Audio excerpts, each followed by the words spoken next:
22h43, heure de Tel Aviv. Les sirènes d'alerte retentissent brutalement dans toute la ville. En quelques secondes, les rues s'emplissent d'un vacarme chaotique. Des familles quittent précipitamment les restaurants, les cinémas, les stations de métro. Les habitants de Haïfa, plus au nord, reçoivent sur leur téléphone une notification d'urgence « Restez chez vous ». Risque d'attaque aérienne imminent. Avant de commencer cette vidéo, n'oubliez pas de faire un like et un commentaire, car cela nous donne beaucoup de force pour continuer à partager de contenus bénéfiques et je vous invite à vous abonner à notre chaîne et d'activer la cloche de notification pour rester informé de nos prochaines publications sur la géopolitique et l'actualité internationale. Merci et bonne vidéo. Ce soir-là, 3 signaux d'alerte se sont croisés dans le ciel du Moyen-Orient. L'Iran, les rebelles Houthis du Yémen et une nouvelle génération de missiles baptisés H4M4 ont été déclenchés simultanément, dans une coordination quasi millimétrée. Une attaque d'une ampleur inédite, planifiée dans l'ombre, et qui plonge aujourd'hui une région entière dans l'incertitude. Les premières explosions ont été entendues dans le sud du pays. Certaines ont été interceptées par le système de défense Dôme de fer, tandis que d'autres auraient atteint des zones industrielles sensibles. À cette heure, aucun bilan officiel n'a été communiqué, mais les chaînes israéliennes évoquent des dégâts matériels importants et des blessés en cours de recensement. À Téhéran, pas un mot.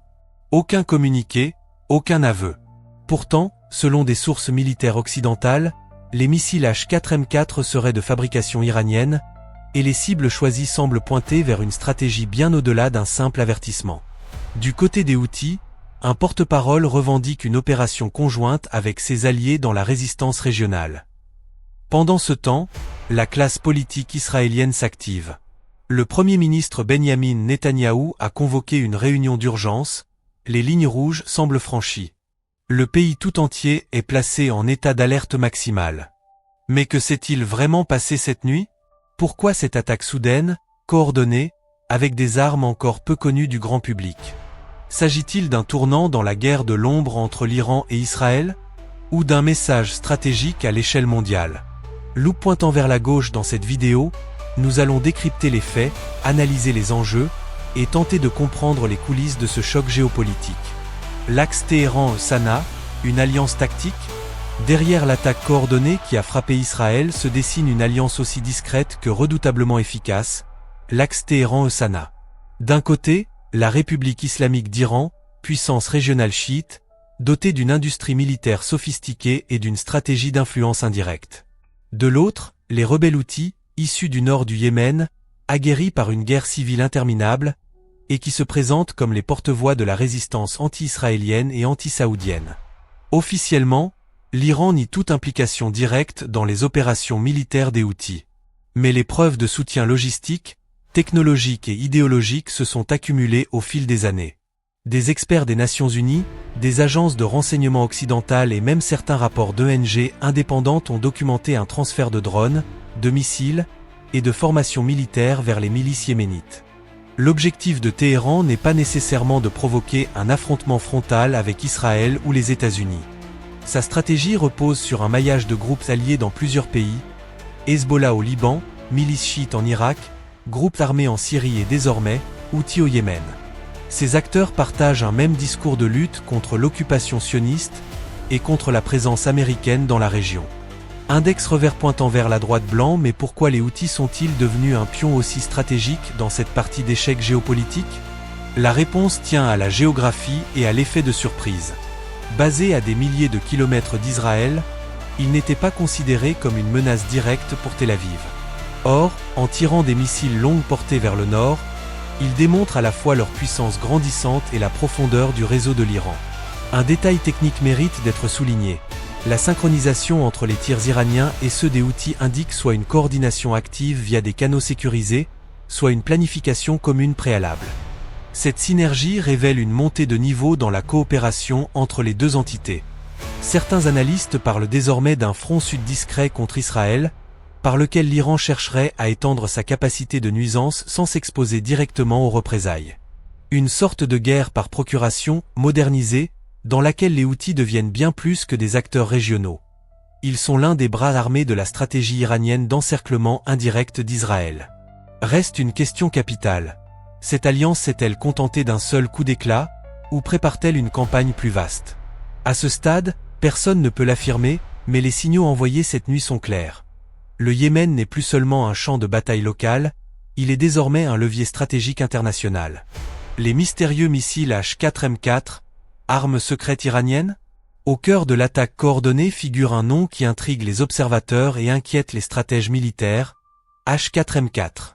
C'est le missile qui aurait été utilisé lors des frappes simultanées menées par l'Iran et les Houthis. Encore méconnu du grand public, ce projectile soulève de nombreuses questions. D'où vient-il? À quoi sert-il? Et pourquoi a-t-il été utilisé maintenant?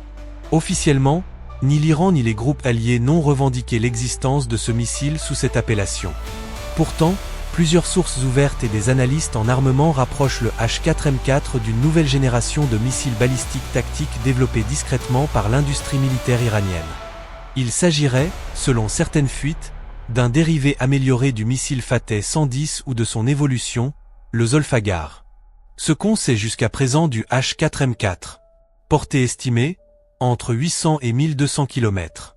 Précision, ciblage assisté par système inertiel et GPS, ou équivalent local. Tête conventionnelle, conçue pour atteindre des infrastructures militaires ou logistiques. Lancement mobile, depuis des plateformes terrestres dissimulées.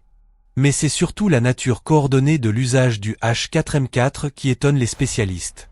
Ce missile ne semble pas être un simple prototype. Il a été produit en nombre suffisant pour être tiré depuis plusieurs zones différentes, Iran et Yémen, au même moment. Cela suggère une logistique avancée, une chaîne d'approvisionnement bien établie, et surtout, une doctrine d'emploi déjà opérationnelle. Autre point crucial, sa capacité à franchir les systèmes de défense comme le dôme de fer. Si certains missiles ont été interceptés, plusieurs auraient atteint leur cible, ce qui montre une amélioration significative de la technologie iranienne. L'hypothèse d'un missile à trajectoire imprévisible ou à vitesse variable est évoquée par des experts militaires israéliens. Marteau et clé, l'Iran aurait-il franchi un cap? Depuis plusieurs années, la République islamique travaille à l'autosuffisance militaire, notamment en matière de missiles. Sous sanctions internationales, elle a développé une ingénierie nationale qui combine rétro-ingénierie d'armes soviétiques ou nord-coréennes et innovation locale. Le H4M4 pourrait être le fruit de cette évolution hybride, un missile façonné dans l'ombre, destiné à contourner les défenses modernes. Enfin, l'exportation de cette arme vers les Houthis interroge. Comment une milice en guerre civile, sans armée régulière, peut-elle déployer un engin aussi sophistiqué? Cela renforce l'idée d'un transfert direct ou d'un soutien technique iranien avancé, voire d'une mise en scène commune. Le missile devient alors un message géopolitique autant qu'un outil militaire. L'Iran veut prouver qu'il peut frapper loin, vite et par surprise sans forcément être physiquement présent sur le terrain. Chronomètre, l'attaque coordonnée minute par minute. Tout commence à 22h43, heure locale. Les premières sirènes retentissent dans le sud d'Israël, près de Be'er Sheva. Des projectiles sont détectés par les radars du commandement central de l'armée israélienne. En moins de 30 secondes, le système dôme de fer entre en action, interceptant plusieurs objets volants non identifiés. Mais ce n'est que le début. 22h45, Haïfa, au nord du pays, active à son tour son protocole d'alerte. Loin de la frontière sud, cette ville portuaire n'a pas l'habitude d'être ciblée simultanément avec le sud. Cela intrigue immédiatement les analystes militaires israéliens. 22h48, des sources ouvertes confirment que des missiles ont été lancés depuis deux directions opposées, le Yémen et le sud de l'Iran. Les systèmes d'écoute et de surveillance maritime américains repèrent également un bref trafic électronique entre les zones d'opération Houthi et une base militaire présumée en Iran. 22h52, 3 explosions sont entendues près de Tel Aviv, dont 2 à proximité d'une base logistique. Les autorités parlent d'impact indirect, sans pertes humaines à cette heure, mais avec des dégâts matériels importants. 22h55, les autorités israéliennes déclarent un état d'urgence partiel à Tel Aviv et Haïfa. Tous les vols commerciaux sont suspendus, les abris anti-aériens ouverts, et la police demande aux habitants de rester confinés. 23h02, les médias publics iraniens restent silencieux. Aucune revendication officielle n'est formulée. En revanche, la chaîne Al Mazira, proche des Houthis, annonce que l'opération a été menée en coordination avec des alliés de la région, et qu'elle visait des installations militaires sionistes stratégiques. 23h15, l'armée israélienne convoque une conférence de presse d'urgence. Le porte-parole affirme que les missiles utilisés semblent appartenir à une nouvelle génération à longue portée et que certains n'ont pas pu être interceptés en raison de leur trajectoire inhabituelle. 23h30, des analystes militaires sur les plateaux télé évoquent déjà une attaque triplement synchronisée, sans précédent dans l'histoire récente. 3 points de lancement, 3 vagues, une fenêtre de 10 minutes. Le niveau de coordination, selon eux, indique une préparation d'au moins plusieurs semaines, voire plusieurs mois. En l'espace de 50 minutes, Israël a été frappé depuis le sud, l'est et le nord, remettant en cause l'architecture classique de sa défense. Cette attaque ne vise pas seulement des cibles physiques. Elle cherche à tester, voire à saturer, le système nerveux de l'État israélien. Réaction israélienne, Tel Aviv et Haïfa en état d'urgence. Dans les heures qui ont suivi l'attaque, le gouvernement israélien a activé un dispositif de crise sans précédent depuis plusieurs années. Les 2 plus grandes villes du pays, Tel Aviv et Haïfa, ont été placées en état d'urgence sécuritaire partielle, déclenchant une cascade de mesures exceptionnelles. Punaise à Dessin-Rond Tel Aviv, dès 23h, les écoles et universités sont fermées jusqu'à nouvel ordre. Les transports en commun sont réduits à leur strict minimum, et des barrages filtrants sont mis en place à l'entrée de la ville. Le maire Ron Huldé appelle la population au calme tout en insistant sur la nécessité de rester vigilant et unis. Punaise à Dessin-Rond Haïfa, ville portuaire stratégique du Nord, voit également la fermeture de ses installations industrielles majeures. Le port maritime est temporairement suspendu, et des renforts de l'armée sont déployés autour des raffineries et des installations sensibles. À minuit, le Premier ministre Benyamin Netanyahou convoque une réunion d'urgence avec le Conseil de sécurité nationale, le chef d'état-major et les responsables du Shin Bet, sécurité intérieure. À la sortie, un communiqué laconique est publié. L'État d'Israël considère cette attaque comme une escalade grave. Toutes les options sont sur la table. Caméras sur les chaînes israéliennes, les images diffusées sont contrôlées. Pas de scène de panique, mais des plans sobres montrant des rues désertes, des sirènes d'urgence et des abris civils ouverts dans les quartiers sensibles. Bouclier côté militaire, le niveau d'alerte est rehaussé sur toutes les frontières. Des unités de l'armée de l'air sont repositionnées, tandis que la cyberdéfense israélienne examine d'éventuelles attaques numériques coordonnées. L'état-major affirme avoir neutralisé une partie des projectiles, mais reconnaît que certains missiles ont franchi les défenses. Sur le plan politique, la Knesset suspend temporairement ses travaux, et les partis d'opposition appellent à l'unité nationale. Certains élus réclament des représailles immédiates, d'autres plaident pour une évaluation calme de la situation. Enfin, les ambassades israéliennes dans plusieurs capitales sont mises sous haute protection, par crainte d'actions connexes ou de manifestations. Le pays tout entier est placé en mode veille active, prêt à répondre, mais conscient qu'un mauvais calcul pourrait déclencher une escalade régionale incontrôlable. Les grandes puissances s'en mêlent, silence ou condamnation. Dans les heures qui ont suivi l'attaque conjointe contre Israël, les projecteurs se sont tournés vers les capitales occidentales et orientales. Car si l'escalade militaire est préoccupante, la réaction des grandes puissances l'est tout autant ou parfois, justement, par son absence. États-Unis à Washington, la Maison-Blanche convoque une réunion d'urgence du Conseil national de sécurité à huis clos. Peu après, le porte-parole du département d'État, dans un ton mesuré mais ferme, déclare « Les États-Unis condamnent fermement toute attaque dirigée contre l'État d'Israël. Nous sommes aux côtés de notre allié et évaluons la situation en coordination étroite. » Mais dans les faits, Washington reste prudent. L'administration Biden, déjà engagée sur plusieurs fronts, semble hésiter entre le soutien diplomatique traditionnel et la volonté d'éviter un embrasement régional. Un destroyer américain en Méditerranée est discrètement redéployé, tandis que des contacts sont établis avec la Turquie, l'Égypte et le Qatar. Union européenne en Europe, les réactions sont plus variées.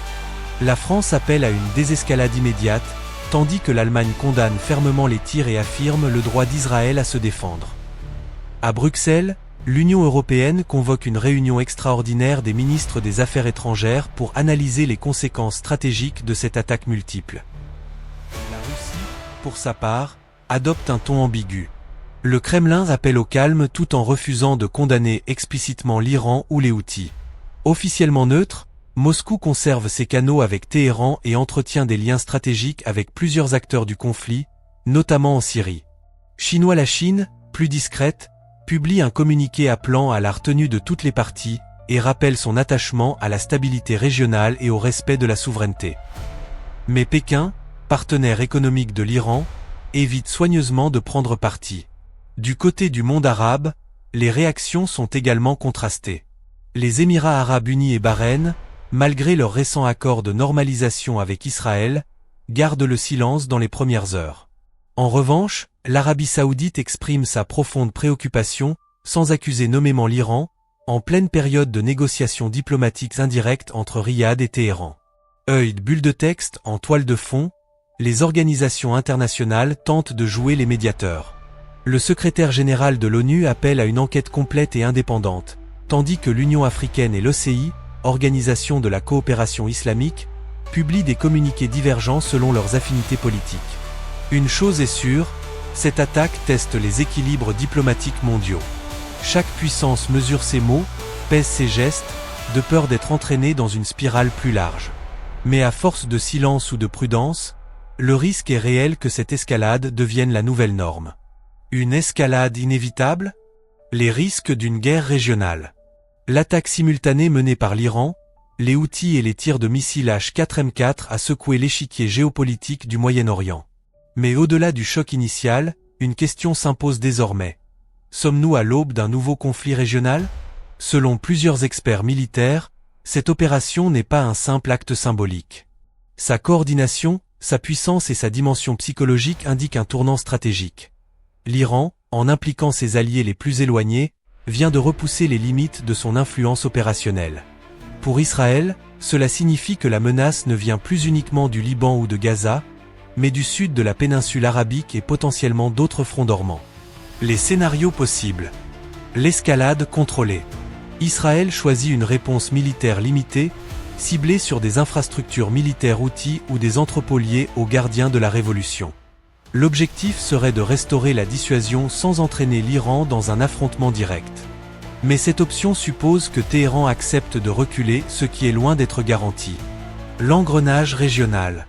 Une frappe israélienne trop massive ou mal calibrée pourrait déclencher une riposte élargie d'autres groupes alliés à l'Iran, notamment le Hezbollah au Liban. On entrerait alors dans un conflit à plusieurs fronts, où les missiles pleuvraient de différentes directions, mettant à rude épreuve le système de défense israélien. L'intervention occidentale. Si les tensions persistent ou qu'un site stratégique est touché, centrale électrique, port, base militaire, les États-Unis pourraient s'impliquer directement, notamment pour protéger leurs bases dans la région. Un tel scénario transformerait une crise locale en affrontement international. Le gel diplomatique. Face à la menace d'escalade, des puissances régionales comme la Turquie, le Qatar ou l'Égypte pourraient tenter une médiation de dernière minute, espérant éviter un conflit ouvert qui déstabiliserait tout le Golfe et ferait exploser les marchés pétroliers. Coup au but les lignes rouges. Pour Israël, toute nouvelle attaque sur ses grandes villes ou ses installations nucléaires pourrait justifier une opération militaire de grande ampleur. Pour l'Iran, une frappe directe sur son territoire serait perçue comme un acte de guerre, déclenchant une réponse régionale immédiate. Pour les États-Unis, la sécurité de leurs soldats en Irak, en Syrie ou dans le Golfe constitue une ligne rouge tacite. Graphique à barre le facteur imprévisible, les opinions publiques. En Israël, la population est déjà éprouvée par des mois de tensions internes. En Iran, l'adhésion populaire à une guerre ouverte reste incertaine. Au Yémen, le conflit s'est tellement enraciné que l'exportation de la guerre vers l'extérieur pourrait galvaniser les Houthis, ou au contraire, les affaiblir face à une riposte. En somme, la région se trouve sur un fil. Chaque mouvement, chaque mot, chaque missile peut désormais faire basculer l'équilibre. Et dans ce jeu stratégique complexe, l'erreur de calcul d'un seul acteur pourrait déclencher un engrenage incontrôlable. Pourquoi maintenant? À qui profite cette attaque? L'attaque coordonnée impliquant l'Iran, les Houthis et les missiles H4M4 a provoqué une onde de choc immédiate. Mais une question, plus profonde, doit maintenant être posée. Pourquoi cette attaque, maintenant? Qu'est-ce qui a poussé ces acteurs à agir de concert, au risque de faire vaciller l'équilibre de la région? Et surtout, à qui profite réellement ce chaos soigneusement orchestré? Coup au but hypothèse 1, une réponse stratégique aux pressions occidentales. Depuis plusieurs mois, l'Iran fait face à une pression diplomatique et économique croissante. Le programme nucléaire iranien est de nouveau au centre des tensions avec l'AIEA, tandis que les négociations indirectes avec Washington patinent. À cela s'ajoutent des sanctions renforcées, des cyberattaques attribuées à Israël, et un isolement progressif sur le plan international. Dans ce contexte, l'attaque pourrait être un message de puissance envoyé à Washington et Tel Aviv.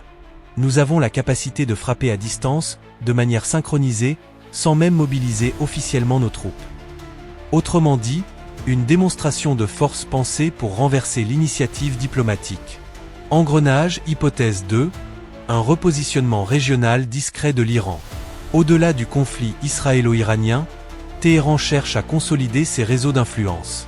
En réactivant les outils comme bras armés stratégiques, l'Iran montre qu'il peut agir de manière transversale. Au Liban via le Hezbollah, en Syrie via les milices pro-iraniennes, en Irak via les factions chiites, et maintenant au Yémen comme flanc sud imprévu. Cette diversification géographique permet à Téhéran de brouiller les pistes, de rendre ses ennemis plus vulnérables, et surtout d'occuper l'espace médiatique régional. Le H4M4 devient ici un outil d'influence psychologique autant qu'une arme militaire. Urne hypothèse 3, une manœuvre politique interne, en Iran comme en Israël. Les enjeux ne sont pas uniquement extérieurs.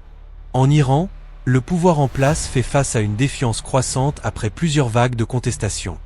L'opération pourrait aussi servir à rallier la population autour d'un ennemi commun en jouant sur la fibre nationaliste. Côté israélien, certains observateurs soulignent que l'attaque survient en pleine crise politique interne, avec des divisions importantes sur la réforme judiciaire, des tensions sociales, et une coalition gouvernementale fragilisée. Une menace extérieure peut parfois resserrer les rangs, justifier des décisions sécuritaires impopulaires, ou faire oublier temporairement les clivages internes. Tableau avec tendance descendante hypothèse 4, créer une nouvelle normalité d'insécurité contrôlée. Une autre piste envisagée par les analystes est celle de la stratégie de l'usure. En multipliant les fronts, en provoquant des attaques limitées mais régulières, les acteurs comme l'Iran ou les Houthis pourraient chercher à fatiguer l'ennemi, à tester ses systèmes de défense, à créer un climat d'insécurité permanent sans franchir le seuil d'une guerre totale. Dans ce scénario, l'objectif n'est pas la victoire militaire, mais l'érosion stratégique de l'adversaire. Le message est clair, Israël n'est plus intouchable. Ses cieux ne sont plus inviolables. Et ses alliés doivent désormais calculer le coût de leur engagement. Conclusion ouverte, une attaque, plusieurs messages. Ce qui rend cette attaque unique, c'est justement qu'elle parle à plusieurs niveaux. Aux stratèges, elle redéfinit les menaces. Aux diplomates, elle redessine les alliances.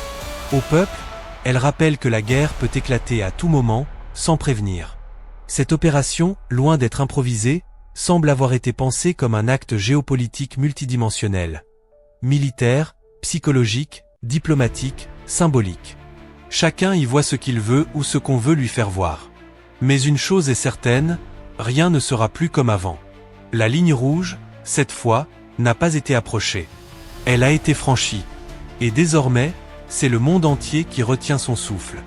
Index revers pointant vers la droite blanc, n'hésitez pas à laisser votre avis en commentaire, à liker si vous avez appris quelque chose, et à vous abonner pour d'autres enquêtes géopolitiques et technologiques. Ciao!